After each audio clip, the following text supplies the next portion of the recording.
D-Lo for boxing. All right, y'all. So I was on another boxing channel in the chat, listen to the commentary, and there's a live stream actually. So one of the topics that came up is why is there a double standard when it comes to Canelo fighting Rocky Fielding versus Tank Davis moving up to 140 fighting Mario Barrios? And what I was trying to say, but I couldn't really articulate it like I wanted to from the chat, and I wasn't in a position where I could call into the show. This is what I wanted to say. Okay, when you look at Canelo Alvarez at the time when he fought Rocky Fielding, yes, he was coming off the Golovkin fight, but we're talking about a guy that was 40-something, maybe 50 fights in at that point, maybe more than 50 fights, who on paper had only lost to Floyd Mayweather Jr. He's moving up a weight class to face a WBA regular champion at 168 who had already been knocked out by the WBA super champion at the time in Callum Smith. My expectation for Canelo Alvarez would be that if he's going to move up to 168 and challenge for a title, that he would be challenging for a title versus a legit champion. And at that time, the champions at 168, if I'm not mistaken, would have been Rocky Fielding having that regular, but Callum Smith having the WBA Super Championship, which is the legitimized championship, or legitimate, however you want to say that. I think Benavidez had the WBC. Uzcategui at the time may have been, it would be Uzcategui or maybe Darrell, I'm not sure.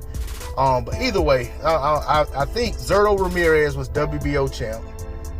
Uzcategui may have been the IBF champ. And then you had the WBC champ, David Benavidez, and then Callum Smith being the WBA. And I may have messed up somebody along the way because these belts have changed hands a few times in the time since Canelo fought Rocky Fielding. But my point is that Canelo Alvarez went up and got the easiest belt that he could get versus a guy who had already been knocked out by the recognized champion for that sanctioning body. And my point was that if you want to say that it's a double standard and use this by comparison, it would hold weight if Mario Barrios had already been knocked out by Josh Taylor, who holds the WBA Super Championship.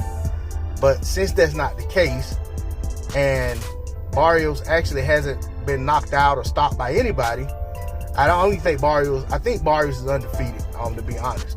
I'm pretty sure, but I'm not looking at his record right now.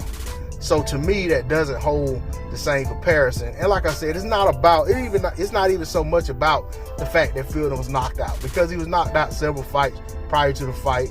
And being stopped doesn't mean that you're not worth your salt as a fighter. He bounced back nicely and put himself in position for better fights, and then Canelo picked him to try to cheat history.